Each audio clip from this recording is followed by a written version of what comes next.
Hello everyone, जय Hind. Chapter 4 living with Himalayan masters.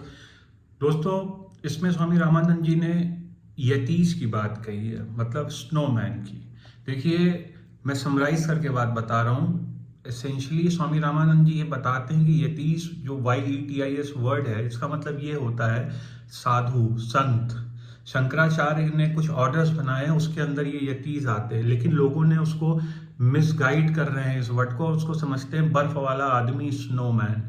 दूसरा, स्वामी जी बात करते हैं शंग्रीला का। शंग्रीला क्या होता है? एक ऐसी इमेजनरी जगह लोग मानते हैं कि हिमालय में है, जहाँ पे आप जो चाहें वो आपकी इच्छाओं की पूर्ति हो जाती है, और वहाँ हर तरह का शांति का सागर है वहाँ पर। तो लोग इन दोनों खोज में, अक्सर फॉरेनर विदेश से आते हैं और इन सब चीज़ों की खोज में लगे रहते हैं।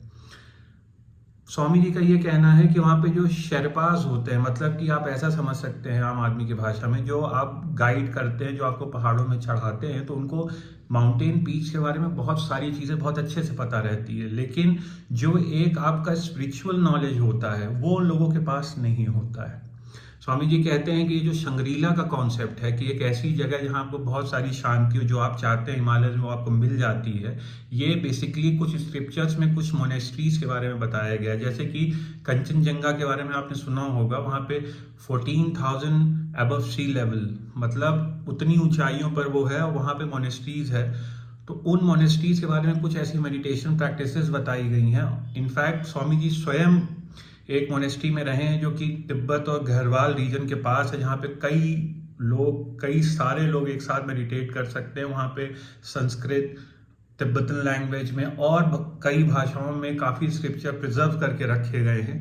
कहने का अर्थ ये है कि इन दो मोनेस्ट्रीज के ऊपर ही ये शंग्रीला का कॉन्सेप्ट, ज़बरदस्ती की कहानियाँ, मन घड़न बता दी गई हैं।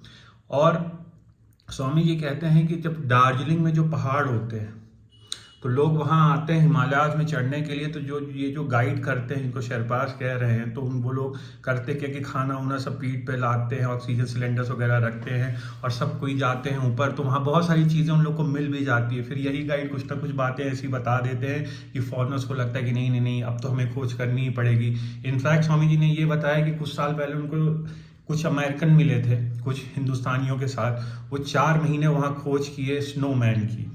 और इनफैक्ट कोई नेपलीज साधु की फोटो भी उन्होंने पब्लिश की थी, उसको वो लोग कह रहे थे कि ये स्नोमैन है।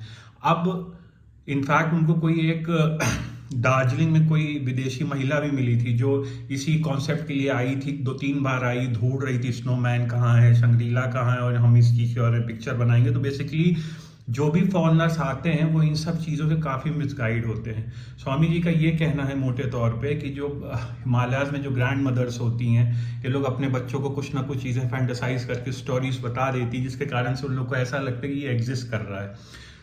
मोटा तौर पे ये कहना है स्वामी जी का कि वो खुद भालू को रखे थे। तो जो वाइट बेयर्स होते हैं, मतलब जो वाइट भालू होते हैं, वो जब ऊपर तेजी से चढ़ते हैं और फिर नीचे उतरते हैं, तो उनके जो फुटप्रिंट्स होते हैं वो इतने बड़े बड़े ह्यूमन बींग्स की तरह लगते हैं। तो लोगों को ऐसा लगता है कि ये इंसान है, बट फैक्ट ये है कि ये भालू है, जो उनका सामान भी छीन के चले जाते हैं खाने पीने का। तो बेसिकली कोई स्नोमैन का कॉन्सेप्ट नहीं है। स्वामी जी ये कहे कि मैं तो कई लोगों को बता बता के थक गया, लेकिन उन लोगों को कन्विंस करना इतना मुश्किल है, क्योंकि वो लोग इतना कन्विंस होके आते हैं कि नहीं नहीं ऐसी स्टोरीज तो है ही है। बेसिकली क्या है कि ये जो गाइड वगैरह इतना मिसगाइड करते हैं लोगों को ना, कि फॉरेनर्स एकदम पीछे ही पड़े रहते हैं। तो वही स्वामी जी कहते हैं कि इसको हिमालयन माया की अंतर्गत स्वामी जी देखते हैं कि हिमालयन माया है, और लोगों को इन सब चीज़ों से बहुत दूर रहना चाहिए। दोस्तों, बहुत ही जल्द चैप्टर 5 के साथ आऊँगा। आपके प्यार के लिए बहुत बहुत दिल की गहराइयों से मैं शुक्रिया अदा करता हूँ। प्लीज़ अपना प्यार बनाए रखिएगा मेरे ऊपर, और मेरे वीडियोस को देखते रहिएगा। Thank you very much.